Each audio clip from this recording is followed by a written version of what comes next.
Hello बच्चों, तो कैसे हैं आप सब? तैयार एकदम बहुत बढ़िया तरीके से। अगला टाइटल स्टार्ट करते हैं और सीखते हैं क्रिस्टल फील्ड थ्योरी। भाई क्रिस्टल फील्ड थ्योरी क्या होता है, इससे रिलेटेड कैसे क्वेश्चन आते हैं, ये बात तो आज के लेक्चर में पूरी होगी। साथ ही साथ आपको बता दें कि ये एक ऐसा टॉपिक है इस चैप्टर का जिसमें से सवाल आने के सबसे ज्यादा चांसेस होते हैं। सबसे अच्छी थ्योरी कहूंगा क्योंकि कई सारे प्रीवियस पार्ट्स को क्लियर करती है। इससे पहले की जो थ्योरी हमने सीखी थी वो हमारी थी वैलेंस बॉन्ड थ्योरी। कुछ पॉइंट्स हमें वापस एक बार रिकॉल करने होंगे ताकि इस थ्योरी को और भी अच्छे तरीके से समझा जा सके। भाई वैलेंस बॉन्ड थ्योरी कहते हैं कि अगर कोई कॉम्प्लेक्स बन रहा है, चाहे वो 6 कोऑर्डिनेशन नंबर का हो या 4 कोऑर्डिनेशन नंबर का हो या कोई और कोऑर्डिनेशन नंबर हो, लेकिन ये थ्योरी कहती है कि मेटल के आसपास जो लिगेंड्स इससे अप्रोच करते हैं, इससे जुड़ते हैं, वो कोवलेंट बॉन्डिंग से जुड़ते हैं। कोवलेंट बॉन्डिंग का ही एक केस होता है जिसे हम कोऑर्डिनेट कोवलेंट बॉन्ड कहते हैं। तो एक्चुअली लोन पेयर डोनेट करते हैं लिगेंड्स इसके डी ऑर्बिटल में या इसके एम्प्टी ऑर्बिटल्स में कह सकते हैं। तो इलेक्ट्रॉन पेयर जो डोनेशन होता है उसके थ्रू हम ये कह सकते हैं कि इस मेटल की कोई ना कोई हाइब्रिड स्टेट होगी। हाइब्रिड स्टेट समझते हैं, जिसके बेसिस पे हम हाइब्रिड ऑर्बिटल्स निकालते हैं और हाइब्रिड स्टेट के बेसिस पे हम ज्योमेट्री भी बताते हैं। ठीक है, सो यहां तक की बात हमें क्लियर है। साथ ही साथ यहां पे कुछ कमियां थी इस थ्योरी की जो हमें ध्यान में रखनी है ताकि इस वाली थ्योरी को उस बेसिस पे क्लियरली समझा जा सके।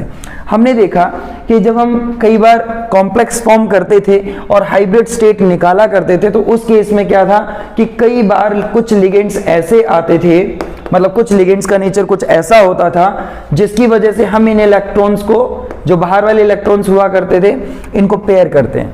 इनको कई बार हमें पेयर करना पड़ता था ताकि ये ऑर्बिटल्स खाली हो जाएं और हाइब्रिड स्टेट में यानी हाइब्रिडाइजेशन में ये इन्वॉल्व हों।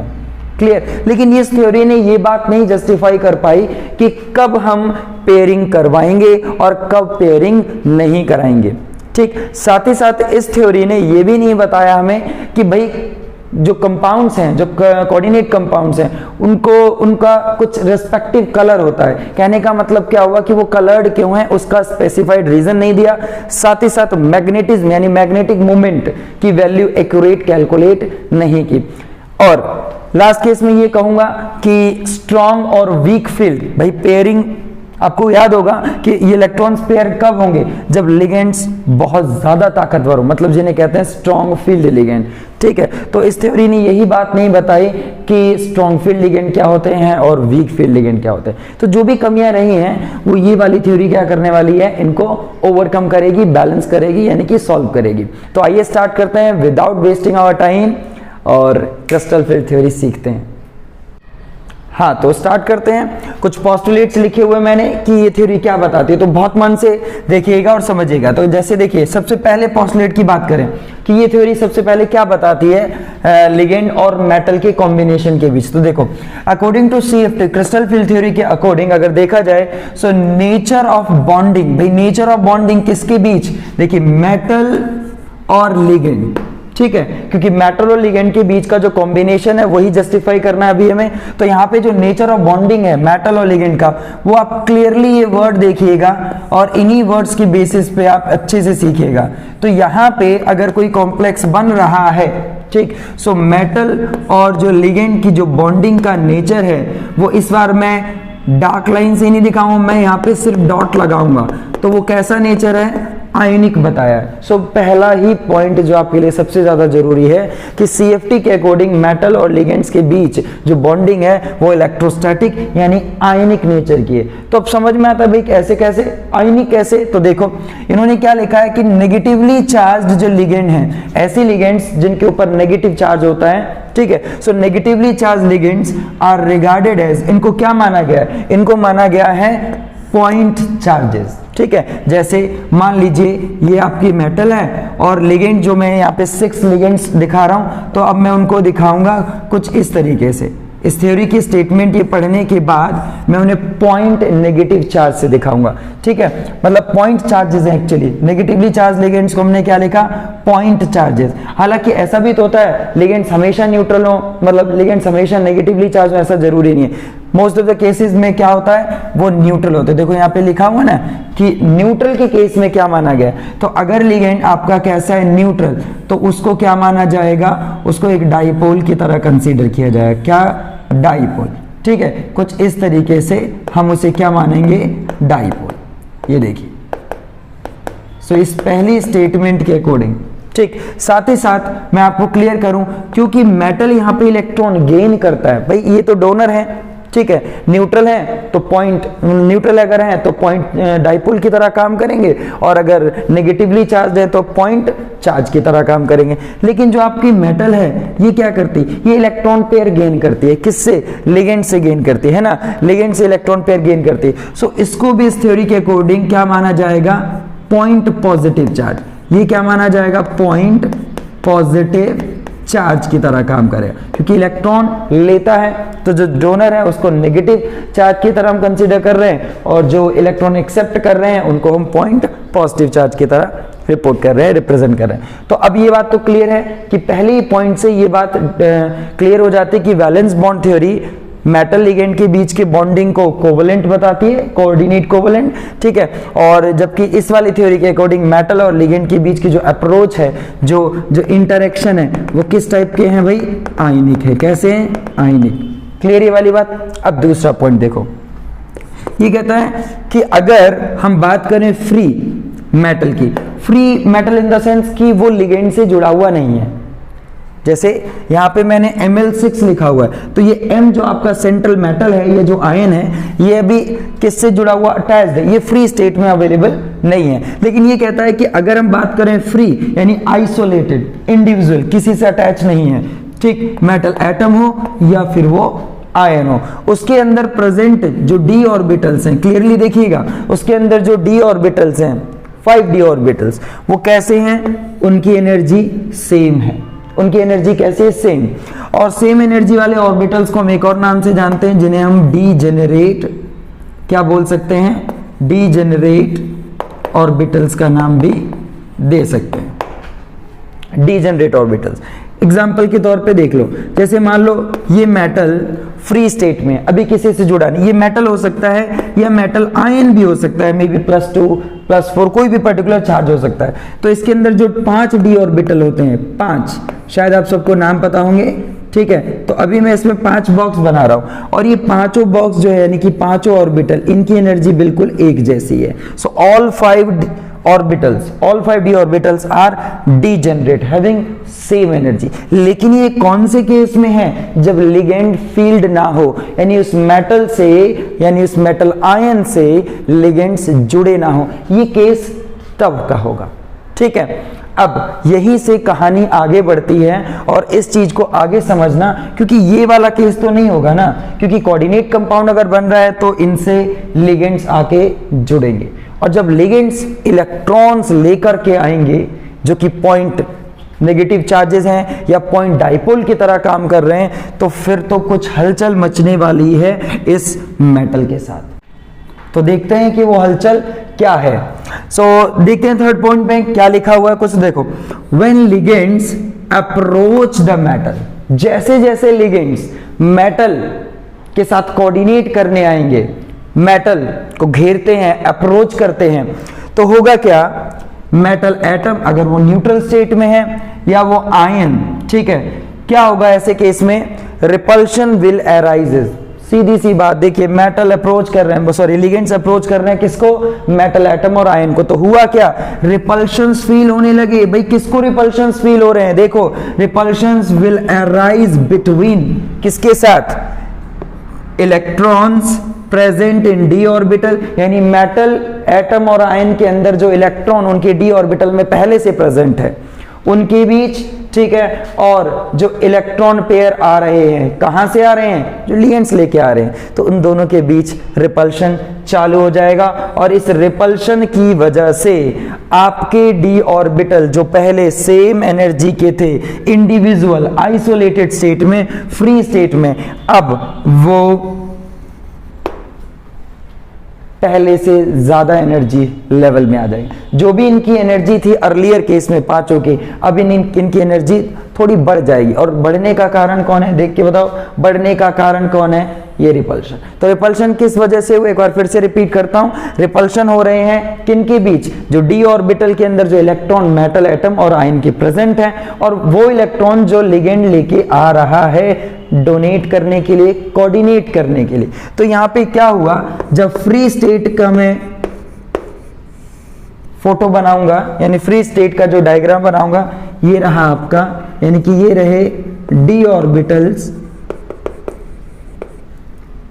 ऑफ मेटल या फिर आयन, ठीक है, इन फ्री स्टेट। तो ये फ्री स्टेट का डायग्राम बना दिया मैंने, ठीक है, और यहां पे एक एक्सिस बना दी एनर्जी की। तो इसकी कुछ अपनी पर्टिकुलर एनर्जी है, लेकिन जैसे जैसे लिगेंड्स अप्रोच करेंगे और वो रिपल्शन क्रिएट करेंगे तो ये इनकी एनर्जी ना बढ़ जाएगी। तो मैं थोड़ा सा ऊपर की तरफ बना रहा हूं, आप इस चीज को देखिएगा, ये रहे पांचों डब्बों की एनर्जी, यानी पांचों डी ऑर्बिटल अभी भी सेम एनर्जी के हैं, अभी भी डीजनरेट हैं, लेकिन पहले के कंपैरिजन में अब एनर्जी बढ़ गई है। मतलब ये वाला जो केस जो जनरेट हुआ है भाई, ये वाला केस कब जनरेट होगा, जैसे जैसे लिगेंड्स चारों तरफ से उस मेटल आयन को घेरना चालू कर देंगे। भाई आ रहे हैं जुड़ने के लिए, तो बीच में मेटल आयन का जो डी ऑर्बिटल है दैट एक्सपीरियंस सम रिपल्शन, और उसकी वजह से एनर्जी क्या हो गई, बढ़ गई। तो मैं यहां पे लिख दूंगा एवरेज, ठीक, एवरेज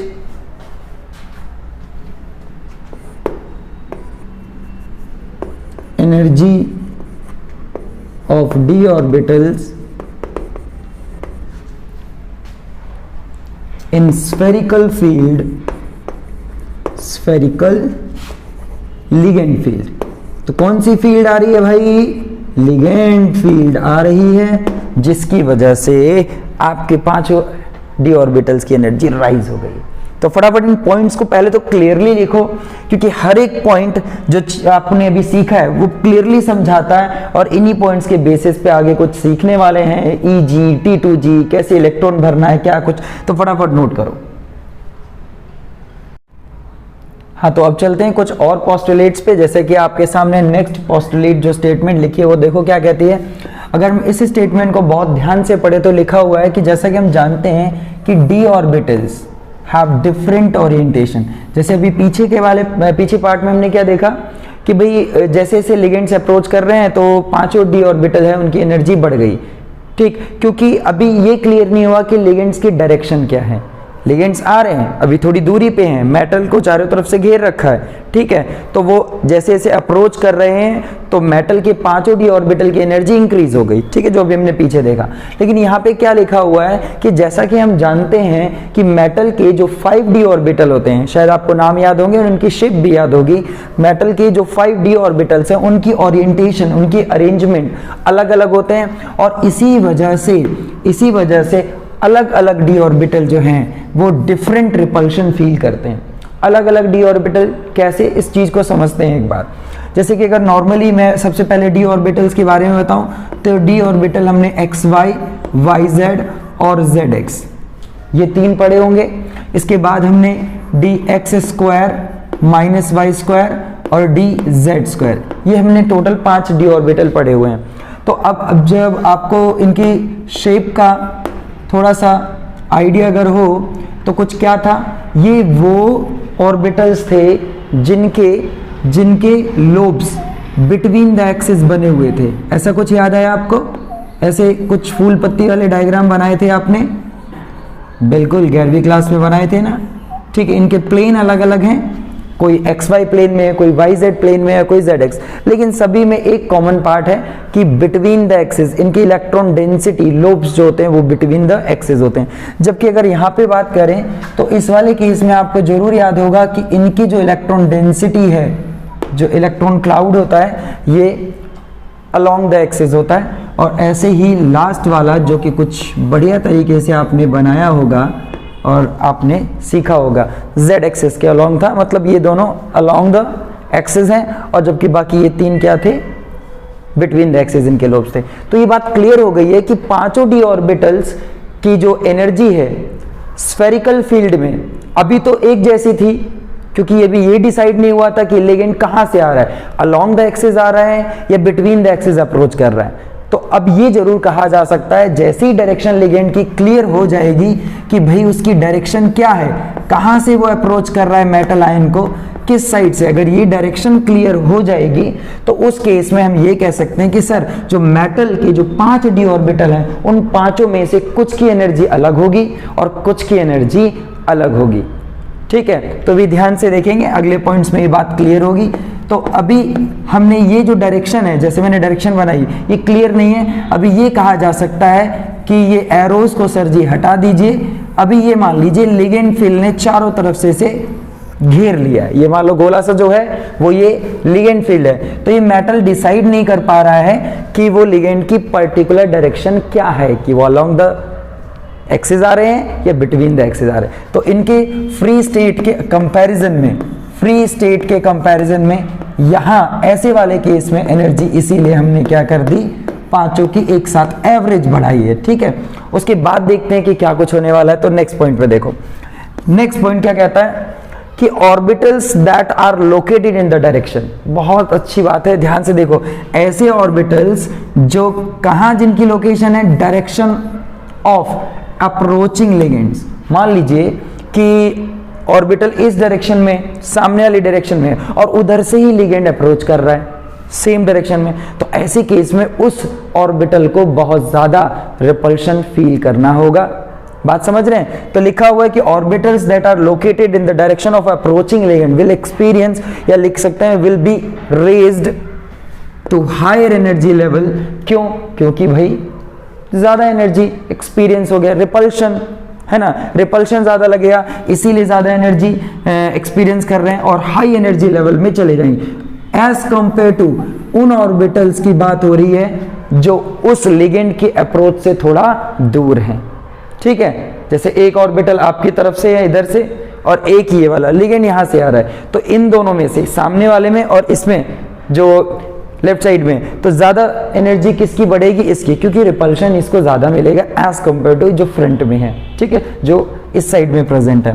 तो आपको ये बात समझ आ रही होगी, ये वाला पॉइंट बहुत ही बढ़िया है। और आप ये भी डिसाइड कर पाएंगे कि कहीं ना कहीं पांचों डी ऑर्बिटल्स कहीं ना कहीं सेम एनर्जी एक्सपीरियंस नहीं करेंगे, सेम रिपल्शन एक्सपीरियंस नहीं कर रहे, तो सेम एनर्जी भी नहीं होगी। क्यों? क्योंकि उनकी ओरिएंटेशन, उनका अरेंजमेंट क्या होता है, डिफरेंट होता है। नेक्स्ट पार्ट में अगर हम देखें तो लिखा हुआ है d orbitals no longer remain degenerate. भाई लोग, बात तो क्लियर हो गई, पांचों डी ऑर्बिटल अगर एक जैसी एनर्जी यानी एक जैसा रिपल्शन एक्सपीरियंस नहीं करेंगे तो सेम एनर्जी नहीं होगी, तो कुछ की एनर्जी बढ़ जाएगी और कुछ की घट जाएगी, तो दो टुकड़े हो जाएंगे, अलग अलग पार्ट्स हो जाएंगे। तो देखो क्या लिखा है, d orbitals no longer remain degenerate, मतलब अब वो सेम एनर्जी के नहीं रहेंगे और वो टूट जाएंगे, स्प्लिट इनटू डिफरेंट सेट्स, दो अलग अलग या तीन, अभी हमें नहीं पता कितने सेट बनेंगे, कितने पार्ट्स में डिवाइड होंगे, अभी हमें नहीं पता, क्योंकि ऑक्टाहेड्रल फील्ड में हमें स्प्लिटिंग देखना होगा अभी, और टेट्राहेड्रल में अलग अलग केसेस में पढ़ें। लेकिन इतना जरूर है कि वो उनके टुकड़े हो जाएंगे, उन 5 डी ऑर्बिटल के कुछ पार्ट्स हो जाएंगे, कुछ पार्ट्स में डिवाइड हो जाएंगे, तो स्प्लिट इनटू डिफरेंट सेट्स। ठीक है, on the basis of energy, किसको ज्यादा मिल रही है और किसको कम, यानी किसको ज्यादा रिपल्शन मिल रहा है, उसके बेसिस पे हम ये देखेंगे कि अलग अलग एनर्जी कहीं ना कहीं एक्सपीरियंस करेंगे। अब अगर हम बात करें लास्ट पॉइंट की, तो स्प्लिटिंग ऑफ डी ऑर्बिटल, ये तो पक्का है, यहां तक आपको हिंट मिल गया होगा कि डी ऑर्बिटल्स डिवाइड हो जाएंगे, स्प्लिट होंगे, लेकिन कहां भाई, अंडर द इन्फ्लुएंस, किसके इन्फ्लुएंस में भाई, किसकी इन्फ्लुएंस में ऐसा हो रहा है, जब लिगेंड्स होंगे तभी ऐसा हो रहा है ना, फ्री मेटल आयन में तो ऐसा कुछ नहीं हो रहा था। तो भाई splitting of D orbital under the influence of ligand field into different energy set, अलग अलग सेट्स में। तो यही कारण है भाई इस स्प्लिटिंग को एक नाम दिया गया है क्रिस्टल फील्ड स्प्लिटिंग।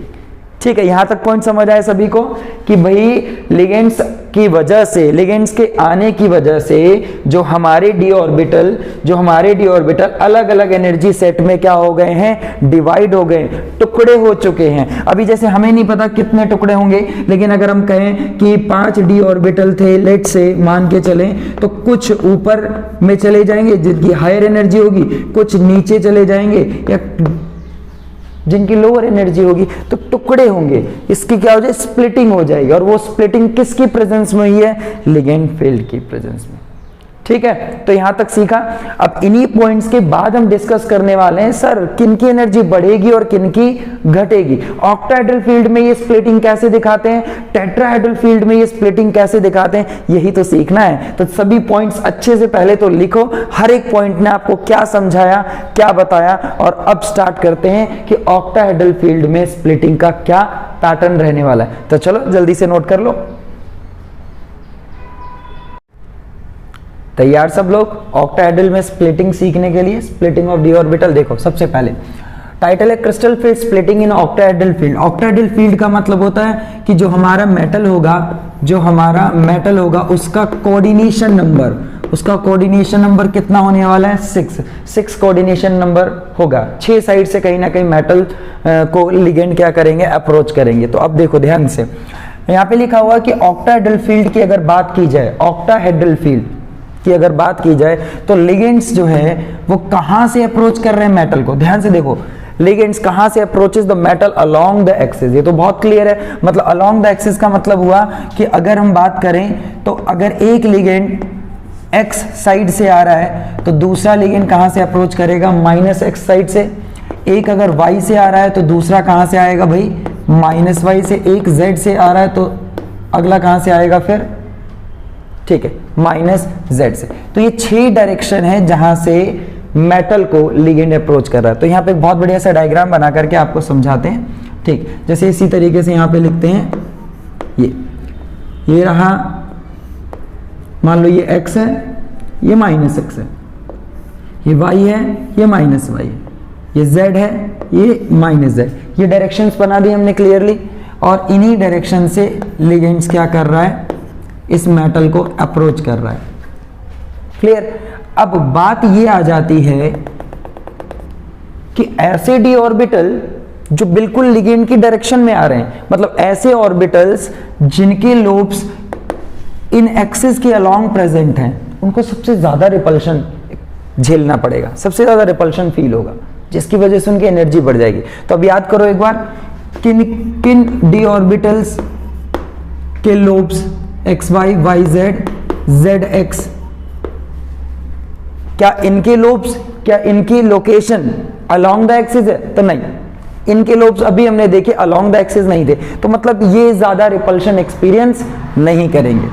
लेकिन अगर बात करें x² - y² और dz², इन दोनों ऑर्बिटल्स की अगर बात करें, इन पांचों में से इन 2 ऑर्बिटल्स की बात करें, तो ऐसे केस में सबसे ज्यादा रिपल्शन इनको मिलेगा। और सबसे ज्यादा रिपल्शन अगर मिलेगा तो हम ये कह सकते हैं विल एक्सपीरियंस मोर या हायर रिपल्शन, या मोर रिपल्शन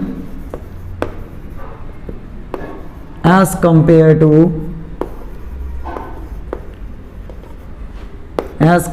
to जो ये लिखे हुए XY, YZ, ZX, जो भी पीछे वाले पॉइंट्स में आपने लिखा। ठीक है, सो विल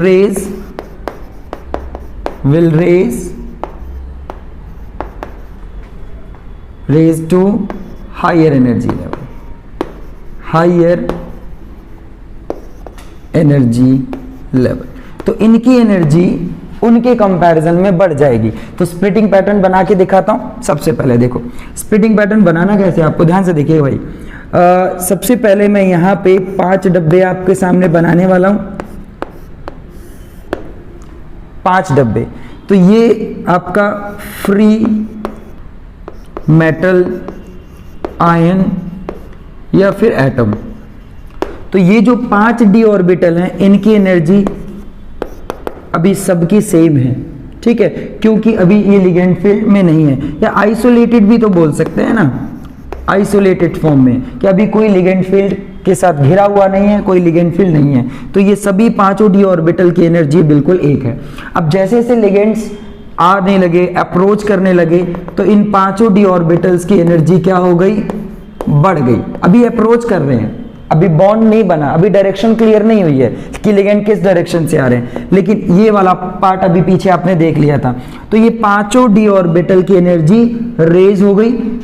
तो ये यहां पे लिखूंगा average energy of D orbitals,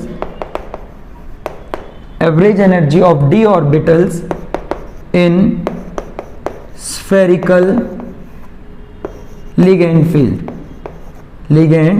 field, जिसको हम ऐसे दिखा सकते हैं, ये मेटल या फिर मेटल आयन फ्री है, ठीक है, बिना लिगेंड फील्ड के, विदाउट लिगेंड फील्ड। तो इसके अंदर के जो डी ऑर्बिटल है उनका कुछ ये रिप्रेजेंटेशन है।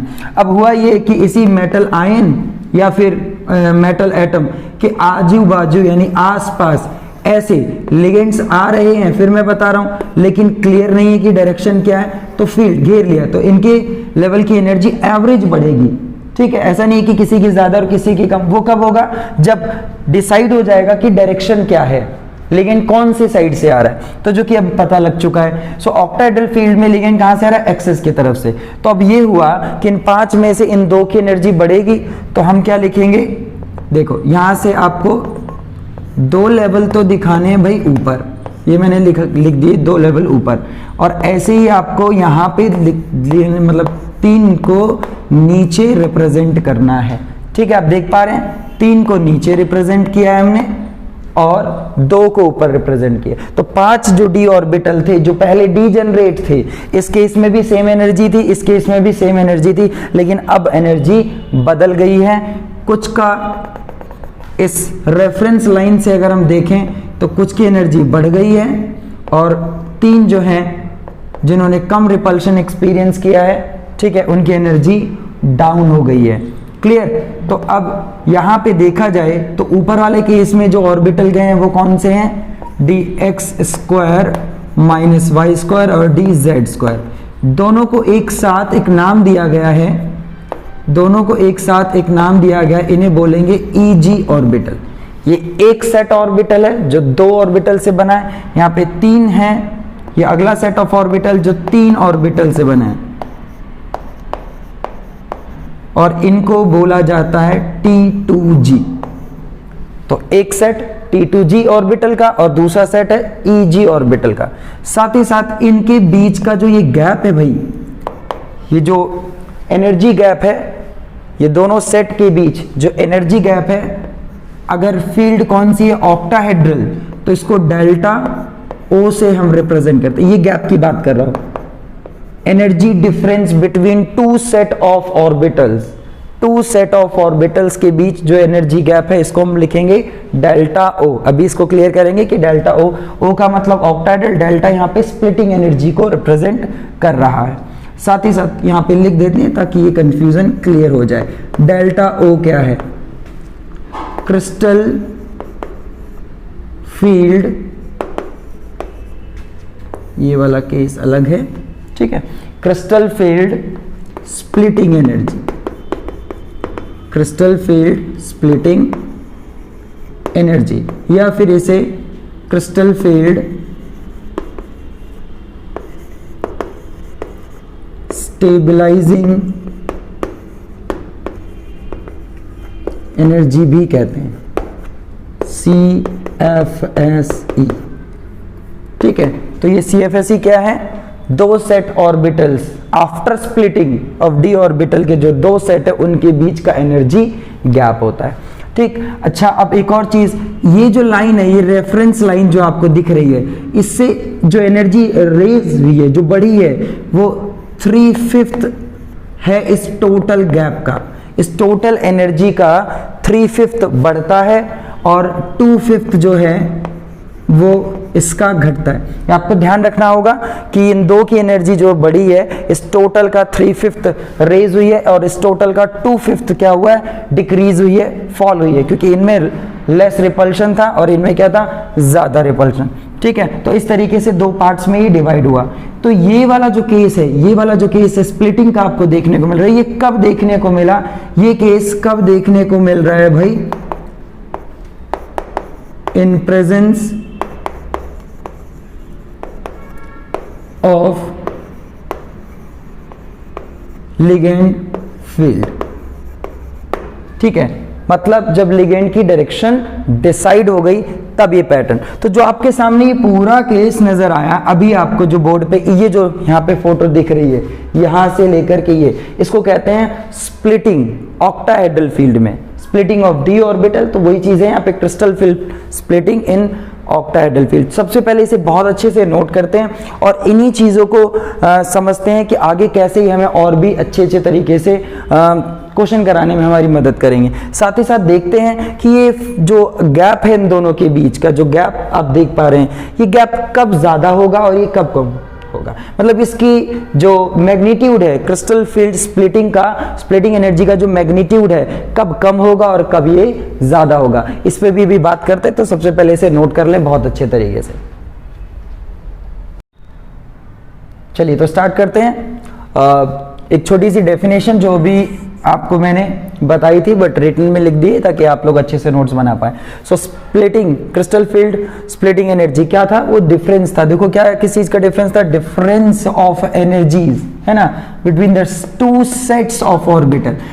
जरूरी नहीं है कि ऑक्टाहेड्रल फील्ड की ही बात कर रहे हो, टेट्राहेड्रल फील्ड में भी अभी स्प्लिटिंग पैटर्न देखने को मिलेगा। So logically difference of energy की बात चल रही, तो difference of energy between two sets of orbital, ठीक है, जो डिवाइड हो गए हैं। किस वजह से डिवाइड हुए, क्रिस्टल फील्ड स्प्लिटिंग की वजह से डिवाइड हुए, उसी को हम लोग बोलते हैं क्रिस्टल फील्ड स्प्लिटिंग एनर्जी या क्रिस्टल फील्ड स्टेबलाइजेशन एनर्जी भी कहा जाता है। तो ठीक है, ये पॉइंट बहुत छोटा सा है, सिंपल सा ध्यान रखेंगे। साथ ही साथ अब ये जो क्रिस्टल फील्ड जो स्प्लिटिंग एनर्जी है, यानी कि जो गैप है, ये किस बात पे डिपेंड करता है, कुछ तीन छोटे छोटे से पॉइंट्स हैं, डिटेल में पढ़ते हैं, इन पे डिपेंड करता है। मतलब its magnitude depends on the following parts. तो सबसे पहले नेचर ऑफ लिगेंड। भाई लिगेंड जितना ज्यादा ताकतवर होगा, वो ताकतवर का मतलब हुआ कि जितना ज्यादा स्ट्रांगली मेटल से कंबाइन होगा, स्ट्रांगली मेटल को अप्रोच करेगा, उतना ही ज्यादा ऑर्बिटल्स को रिपल्शन फील होगा और उनकी एनर्जी उतनी ही ज्यादा बढ़ जाएगी, तो गैप जो होगा वो ज्यादा होगा। तो यहां पे एक सीरीज लिखी है और इस सीरीज को हम लोग बोलते हैं स्पेक्ट्रोकेमिकल सीरीज। स्पेक्ट्रोकेमिकल सीरीज क्या बताती है, इस सीरीज में क्या इंक्रीजिंग ऑर्डर लिखा हुआ है, एक ऑर्डर देती है। किस चीज का ऑर्डर देती है, increasing order of strength of ligand, ठीक है। तो यहां पे यहां से इस साइड देखा जाए तो स्ट्रेंथ ऑफ लिगेंड बढ़ रही है, यानी कि मेटल के साथ जो कॉम्बिनेशन है वो बढ़ता जा रहा है। तो इस सीरीज के अकॉर्डिंग जो इस साइड राइट में जो लाई करते हैं ना, जो राइट में लिगेंड्स लाई करते हैं, इनको बोला जाता है स्ट्रॉन्ग फील्ड लिगेंड्स। क्या बोलते हैं इनको, स्ट्रॉन्ग फील्ड लिगेंड्स। और ये जो लिगेंड्स हैं ये बहुत ज्यादा जो स्प्लिटिंग एनर्जी है बहुत ज्यादा क्रिएट करते हैं और कहीं ना कहीं दो सेट्स को बहुत दूर दूर तक डिवाइड कर देते हैं, ठीक है। और जबकि जो लेफ्ट में सीरीज के लाई करते हैं ना, ये वाले जो पार्ट्स हैं, ठीक है, तो इनको हम बोलते हैं वीक फील्ड लिगेंड्स। क्या बोलते हैं, वीक फील्ड लिगेंड्स, ठीक है। जो ये पीछे की तरफ आएंगे तो आपको वीक फील्ड लिगेंड्स मिलेंगे, आगे की तरफ जाएंगे तो स्ट्रॉन्ग फील्ड लिगेंड मिलेंगे। सो अब ये स्पेक्ट्रोकेमिकल सीरीज यह स्ट्रेंथ बता रही थी, तो जितना ज्यादा स्ट्रॉन्ग फील्ड लिगेंड होगा, स्प्लिटिंग एनर्जी आप ज्यादा दिखाना। सिंपल है, ठीक है। अच्छा, एक एग्जांपल से और अच्छे से समझ लेते हैं। फॉर एग्जांपल मान लीजिए कि यहां पे ये कोई कॉम्प्लेक्स है और एक कॉम्प्लेक्स ये हमें दिया हुआ है, ये देखो दो कॉम्प्लेक्स है, मेटल सेम है, ऑक्सीडेशन नंबर भी मैंने सेम लिया हुआ है, यहाँ पे आयरन +3 में आएगा और यहाँ पे भी आयरन +3 में आएगा, लेकिन यहाँ पे वीक फील्ड लिगेंड है और यहाँ पे स्ट्रॉन्ग फील्ड लिगेंड है, ठीक है। तो जो स्ट्रॉन्ग फील्ड लिगेंड है, जब इसमें इसके ऑर्बिटल्स को आप डिवाइड करेंगे, जैसे 5 लाइनें 5 ऑर्बिटल को रिप्रेजेंट कर रही, तो मैं डिवीजन जो करूंगा वो ज्यादा गैप में दिखाऊंगा, ठीक है। मैं यहाँ पे ज्यादा गैप दिखाऊंगा, ये देखिए गैप को देखिएगा। और यहाँ इस वाले केस में क्या होगा, मैं ऑर्बिटल्स के बीच कम गैप दिखाऊंगा। तो ये डिफरेंस है, एक स्ट्रॉन्ग फील्ड लिगेंड में स्प्लिटिंग ज्यादा दिखाइएगा और एक वीक फील्ड लिगेंड के केस में कम दिखाई गए। ठीक, अच्छा बात करते हैं हम नेक्स्ट वन पॉइंट की, size and charge of the metal ion. ऐसा भी कई बार हो जाता है कि मेटल आयन का साइज कम ज्यादा होता है या चार्ज कम ज्यादा होता है। तो नॉर्मली बताएं तो मेटल जितना स्मॉल साइज होगा और जितना हाईली चार्ज होगा, लेकिन उतना स्ट्रांगली अप्रोच करेगा और उसमें डी ऑर्बिटल की जो स्प्लिटिंग होगी वो ज्यादा होगी, मतलब ज्यादा गैप आएगा, ज्यादा क्रिस्टल फील्ड स्प्लिटिंग ऑब्जर्व होगी। जैसे एग्जांपल के तौर पे आप देख सकते हैं FeH2O, ये आपका 2+ और FeH2O ये आपका 3+। तो देखिए मेटल आयन लिगेंड भी मैंने सेम दिया हुआ, मेटल आयन भी सेम है, लेकिन मेटल के ऊपर जो चार्ज है यहाँ पे 2+ आयरन है और यहाँ पे आयरन 3+ स्टेट में। तो इस हिसाब से क्रिस्टल फील्ड स्प्लिटिंग यानी कि जो एनर्जी का गैप होगा वो इसके केस में ज्यादा होगा। ठीक है बच्चों, लास्ट केस है नंबर ऑफ लिगेंड। भाई नंबर ऑफ लिगेंड, जैसे मान लीजिए कि एक कॉम्प्लेक्स मैंने आपको ये दिया हुआ है, सपोज निकल CO4 ये वाला दिया है, और एक आपको ये वाला दे रखा है कॉम्प्लेक्स क्रोमियम CO6।